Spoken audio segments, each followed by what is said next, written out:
Hello and welcome to the Sovereign Career Hub podcast. I'm your host, Carolyn Shepherd, and today I'm joined by Caroline Daniel, founder of Clear HR and the new venture, Clear People, which Caroline will tell you all about. She has 25 years in HR and 14 of them running her own consultancy. Her core clients have been SMEs, though that's changing a little bit as her reputation grows, and her USP is something genuinely unusual, and that is the ability to bring together employment law, HR practice, commercial thinking, and IT fluency in one person. I feel as though I'm talking about myself in a way, Yeah. because that's very close to what I do. But the combination matters more than ever right now. And so, and I think people really understand that. If you've been on LinkedIn recently, you may already know Caroline's name, because earlier this year, this is a fun fact, she did something quietly impressive. She built an ERA matrix, a practical compliance tracker for the Employment Rights Act 2025, mapping every significant legislative change by date, category, and priority, so that employers know exactly what to do and when. She built it using AI.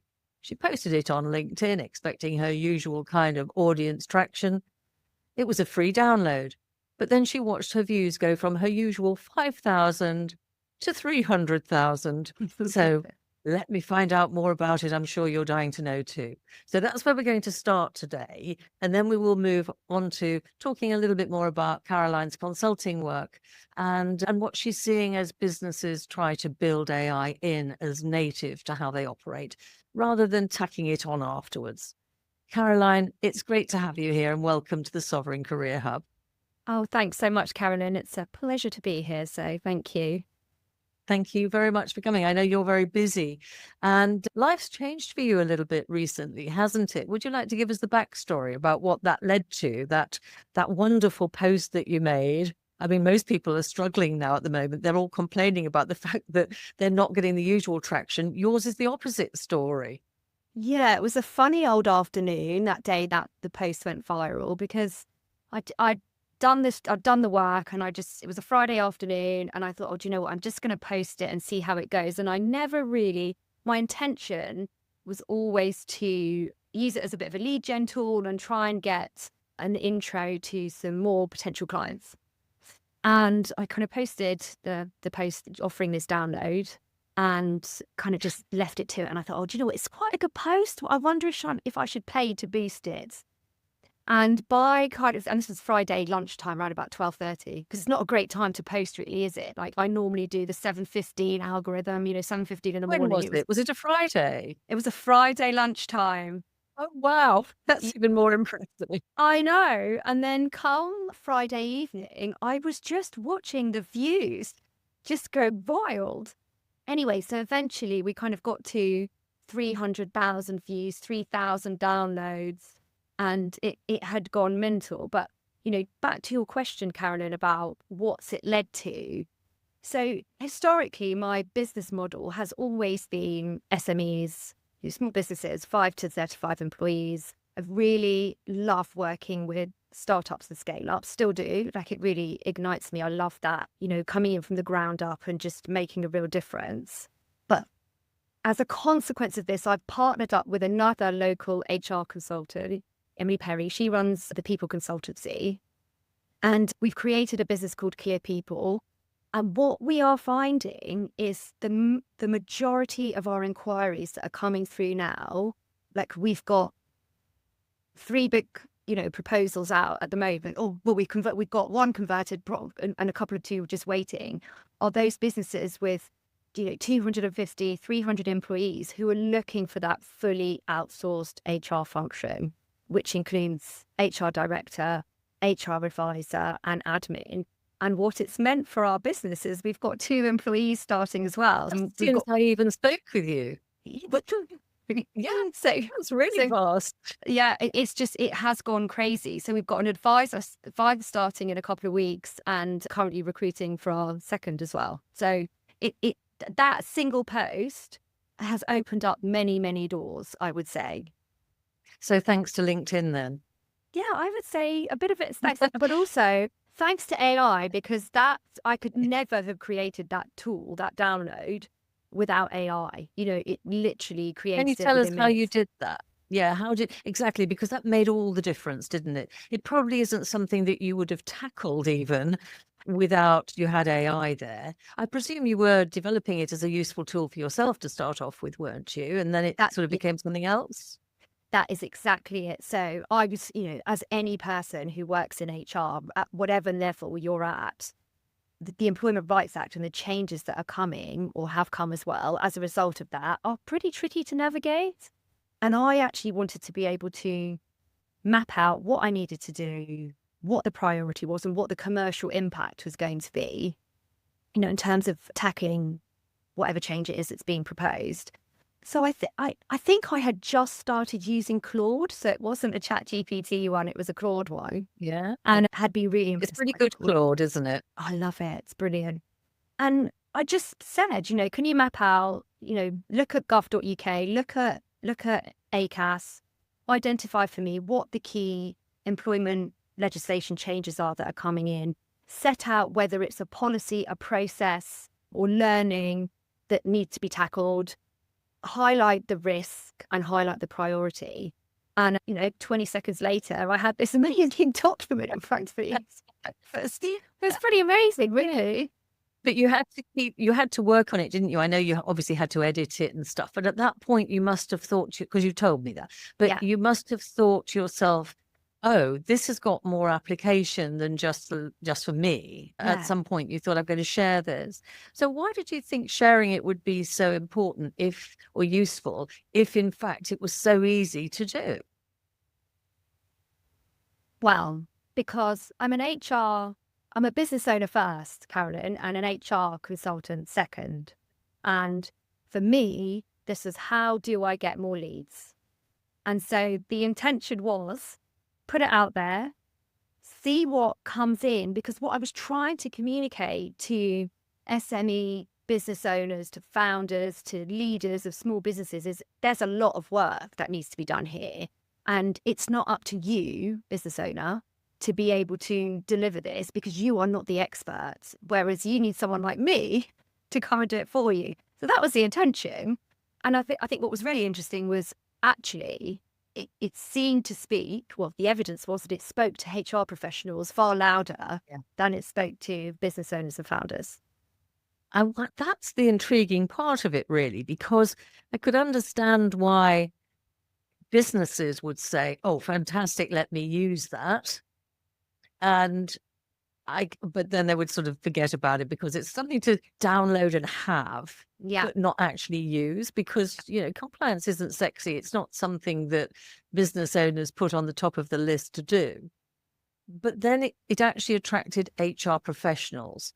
And do you think it did that because it dawned on them how complex it really was when they could see it it wasn't just black and white, it's multicolored, actually. It was multicolored, like red, yellow and green, like the priorities. Yeah. And I was like, make it look nice, make people understand. And it looks a bit like the ISO sort of tables that I've seen, very, very ISO related, sort of, compliance risk, traffic light systems and things. It sort of reminds me.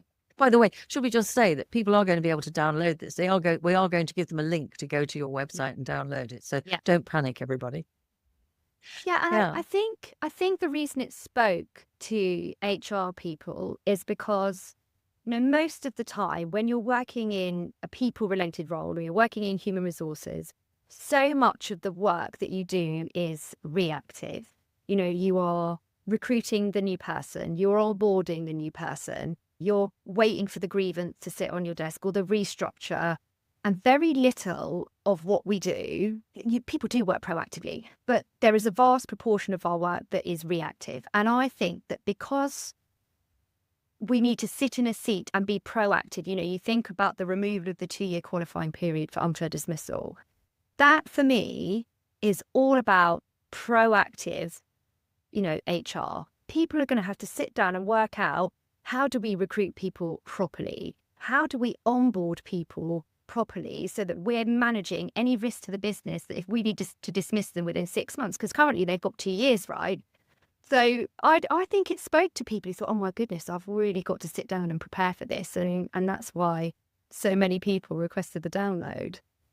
That's really interesting. It didn't just look like a lot of compliance work. It looked like more depth than that. People suddenly saw the work as processes, not just a box to be ticked, but actually it was getting, the work is getting so much, there's so much work, you might as well make it really useful and be good at it, because in the end, you're going to get better hires and you're going to get a smoother onboarding process. So it's going to encourage perhaps people to stay who you want to stay, which would be great. And instead of looking at it all from such a negative perspective, you could be a little bit more positive about it. If that's the case, then can I ask, are you seeing a change in the way people need to organize their business? I mean, in terms of the jobs that they're offering and the way those jobs are described and defined. People used to come into work, didn't they? And it was all right to sit there with your headset on. I've got my job description, I can do that. Yes, of course, it always morphs a little bit, but I'm just going to do the extra bits I want to do. And until someone comes along and tells me any differently, I'm doing that. Those days have gone, haven't they? Yeah, they absolutely have. And I think, we've all had to learn to adapt to AI and to technology. So there's a couple of elements there where we have to be able to lean into it. And, I think as an HR consultant, I see my role as making people understand that it isn't necessarily that AI is here to take your job. Lean into it, learn how to use it, and we'll help you with that. And will help you improve your productivity. What I do find funny about AI is it can take you off down the garden path if you're not careful. Oh, yes, it can. Would you like me to do this? Would you? No, I don't want you to do that. I want you to do what I've asked you to do. Don't go take you off on a walk. So I find that quite interesting. Funnily enough, I did have one client who onboarded somebody new, and it was very clear in the job description and it was very clear in the interview process that the role it wasn't a traditionally technical role, but they needed to be technically capable and to be open to it. They were onboarded, and within a day they resigned because they just said, I can't cope. Right, yeah. And they resigned because I think they really wanted to be able to do it, but as we onboarded, they just said, it's just not for me. I can't keep up with what is required of me, which was really disappointing, actually. So can I go back to asking you a question I ask absolutely everybody, because I think you've sort of hinted at it there a little. Where are you on the AI spectrum? Now, you can treat that any way you like. Some people use dual capability and enthusiasm. Some people don't. It's up to you. I think my IT background has given me an understanding of processes and how databases work and unique identifiers and all the kind of things that you wouldn't necessarily normally expect an HR person to know. And so you're asking about my AI capability, I will get there. So I'm really open to AI, but I'm also not brilliant at it, but I will do what I can to learn. And I would probably say, I would probably rate myself as a 5 or a 6. Capability In on terms the of AI capability, spectrum. yeah. Like I'll get Claude to, I've tried automation. So I'm putting automations into the Microsoft.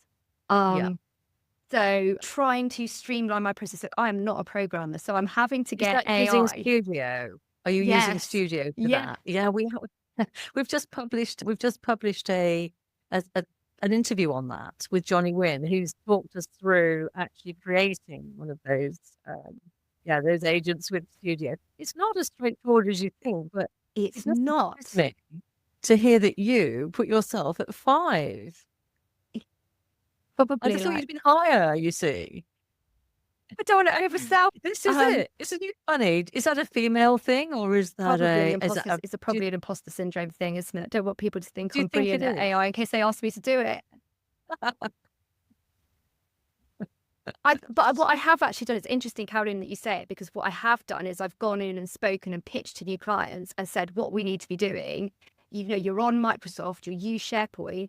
We need to be creating agents so that that can pick up the admin work, so that I'm not answering questions, telling people what their annual holiday entitlement is, or I'm not telling them what the bonus rules are, because we can put all that in, Yeah. we can structure SharePoint and Copilot and an agent in Copilot to do that for you, which won me a job. Exactly. Yeah, E- won me a client. And so that client, would you say that they had all the data in place to be able to do that? Or did you find that that became a task in itself, getting the data ready? We're starting next month, so I will be getting everything ready for them. It's not ready, but we Data will. isn't ready. No, the data's not ready. And that's all part of the proposal in terms of getting the information Yeah. ready, getting your policies ready, making sure that it's all in one place, and then we'll create the agent for them. Well, that's good to know, because I think people need, when I'm speaking with businesses, they're often like, I don't know where to start. They've got a good understanding of how to use chatbots or AI assistants themselves as individuals, but they don't know where they're going to start with their organization. How do I bring this to my organization? There's the technical side, which we're talking about now. There's also the people side. How do I bring my people along with me and my team? Do you find that is that something that you're asked to get involved with? Do you do any of that side of it, the people side?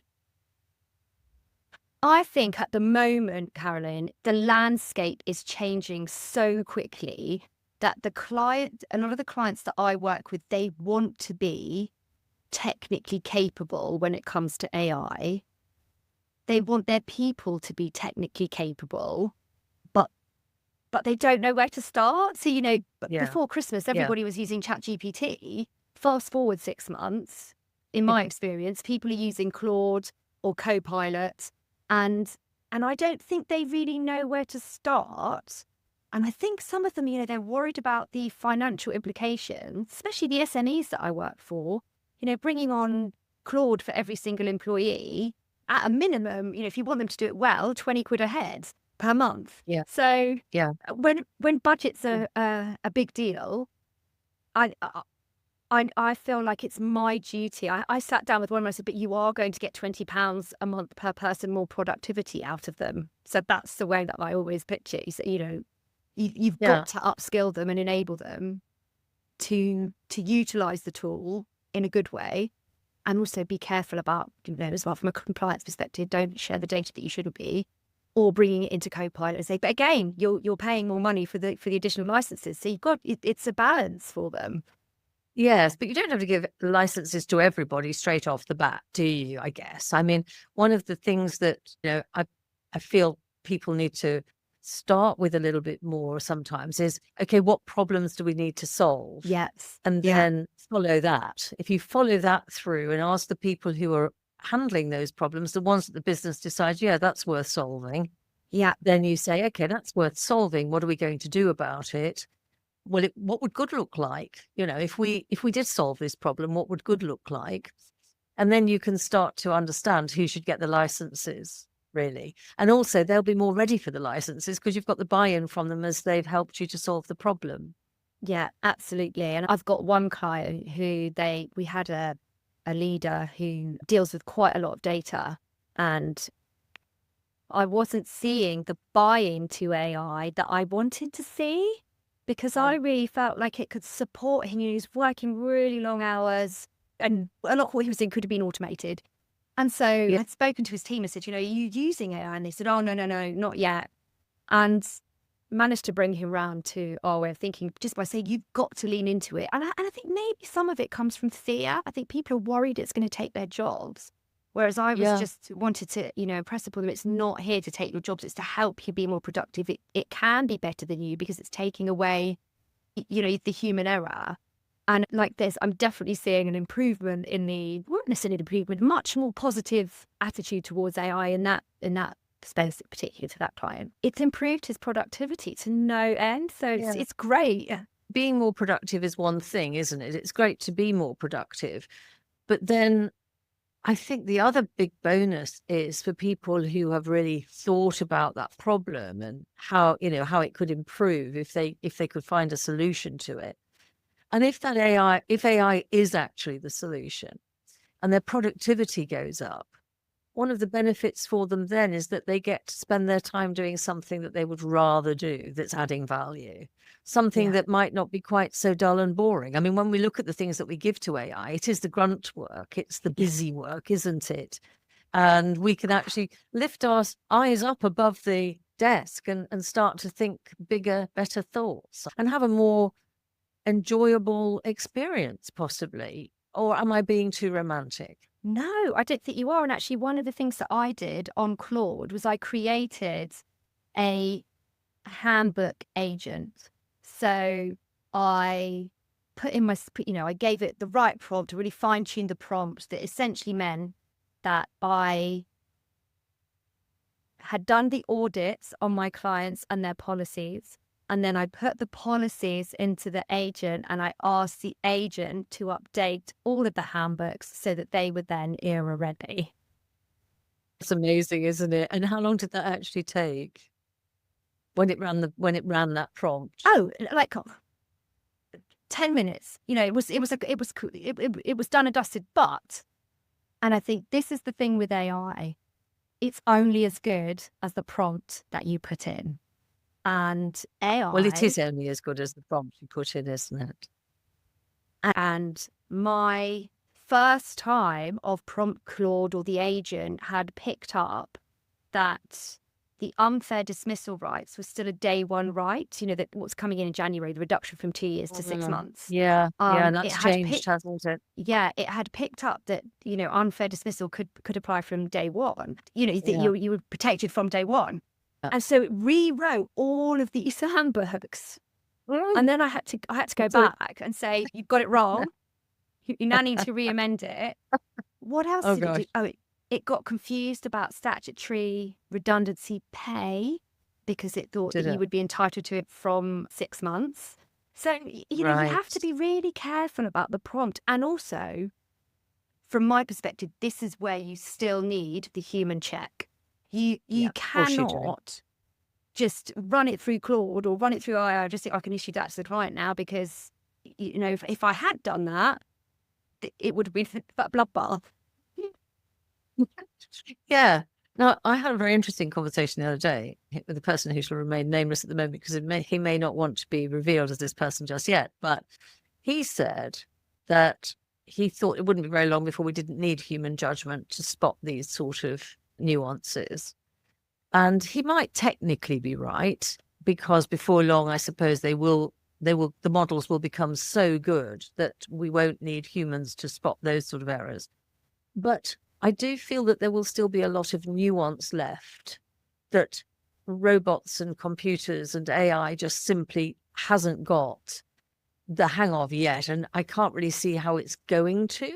But maybe that's me being a bit short-sighted. Do you actually encourage people in say you're going into the organization, do you encourage those people with the job descriptions that you give them to still use their human judgment? Yeah, because I think that's the one thing that AI can't do. This is human judgment, isn't it? It's reading the room. Yes. It's being capable of, when you're interviewing someone, you've just hit on such a great point. I'm working with this startup. We've just hired in his first hire and we had 2 really strong candidates. And he said to me, one of the candidates, absolutely brilliant, really strong. Other candidate, absolutely brilliant, really strong. He said there was something about the first candidate and I think gut instinct is really, really important. He said to me, there's a little niggle about this individual that he said, I'm not convinced that who he presented to me is who he always is. Right. And okay. I said to him, if we've got 2 equally strong candidates and they're both brilliant, but one has given you that gut instinct, I said, let's go with the other one. Because I have seen clients not listen. I have seen clients not listen to their gut instinct. And regret it. And regret it. And so I said, let's go with the one that's not giving you the niggle. That's so funny because I remember when I was studying for the bar, I went to Birmingham for an interview. I said, how do you decide who you pick? And the barrister that was interviewing me said, well, I decide based on who I want to eat my sandwiches with. I can only assume he didn't want to eat his sandwiches with me because I didn't get the. Well, Well, that's but brilliant. if that's the case, there's an element of bias coming in there, isn't there? I mean, that's one of the good things about AI making decisions, because it can blind to all the racial and religious and sexist arguments Yeah. that we do. You think that humans have more of a purpose in the chain than just being somebody you can blame? I still believe that as humans, we have to take accountability. I look at it from accountability, and whose responsibility is it to make sure that it's right.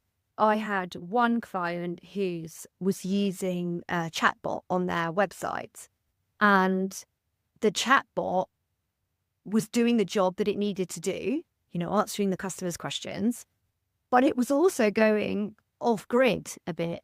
People were being a bit cheeky and asking it questions that were completely irrelevant to the business.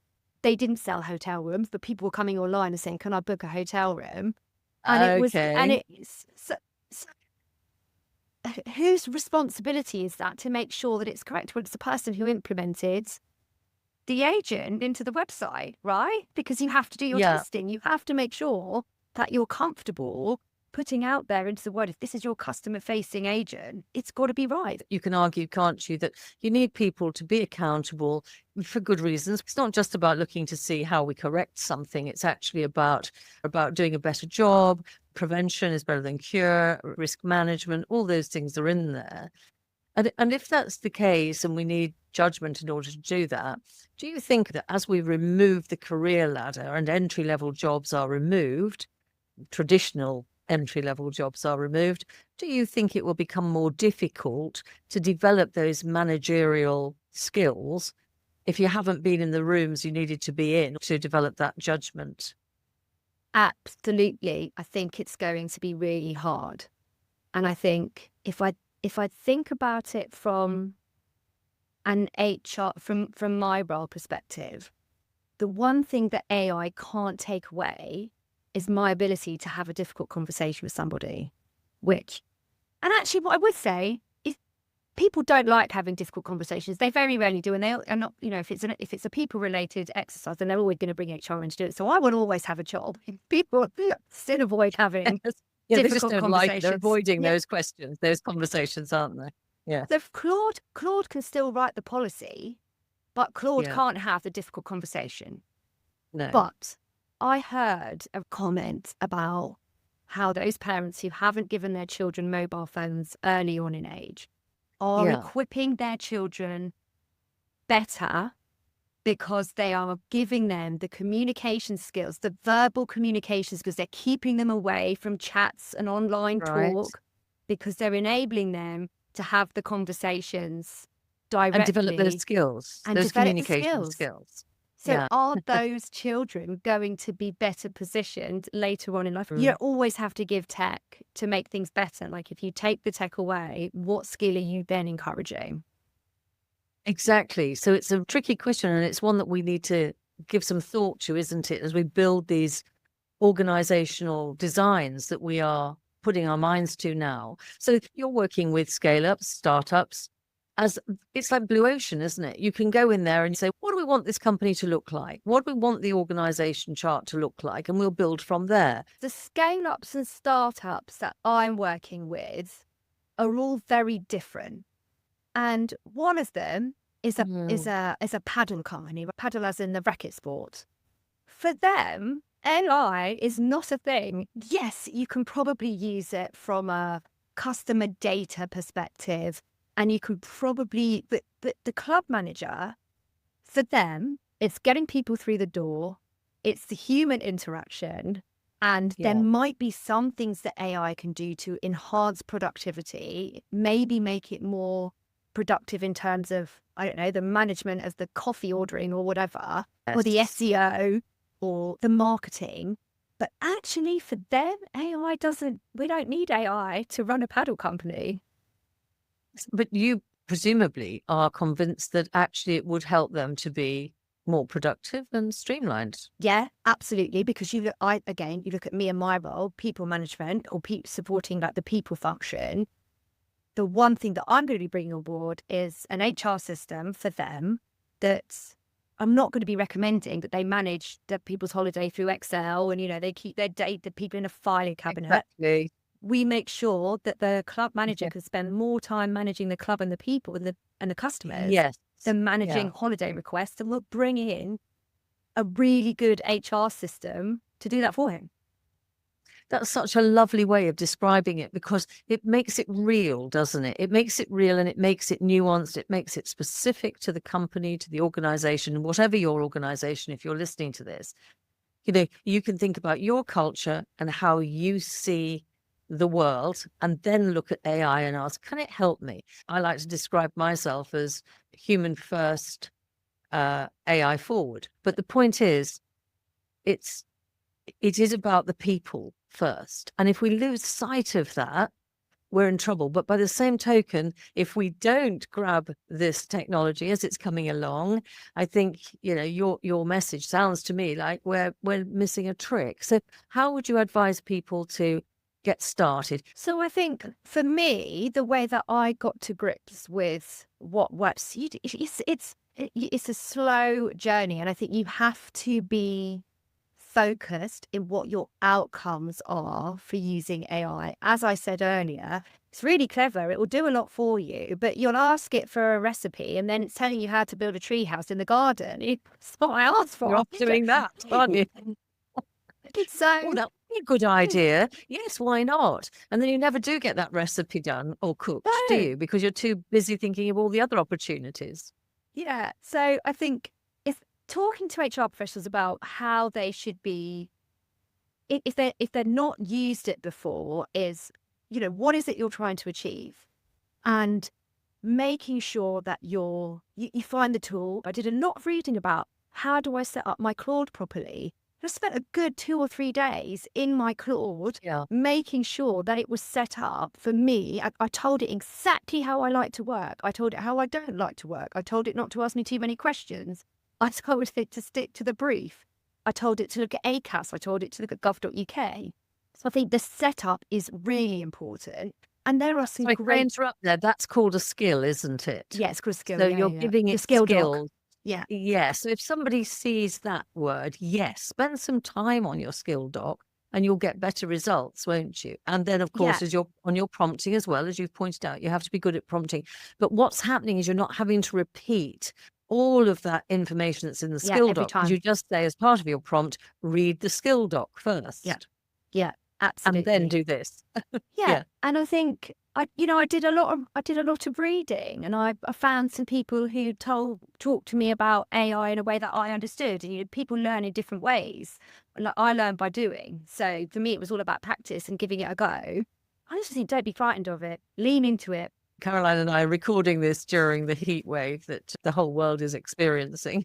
So thank you very much for listening. It's been a pleasure to speak with you, Caroline. I wish you all the very best with your new ventures, as I'm sure everybody does who's listening. The resource this week will be the ERA matrix. Of course, well, you'd all complain if it wasn't.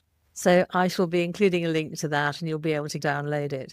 If you want to make a shortcut, I'm sure you could go straight to Caroline's website, which will be in the show notes. Take care and stay sovereign.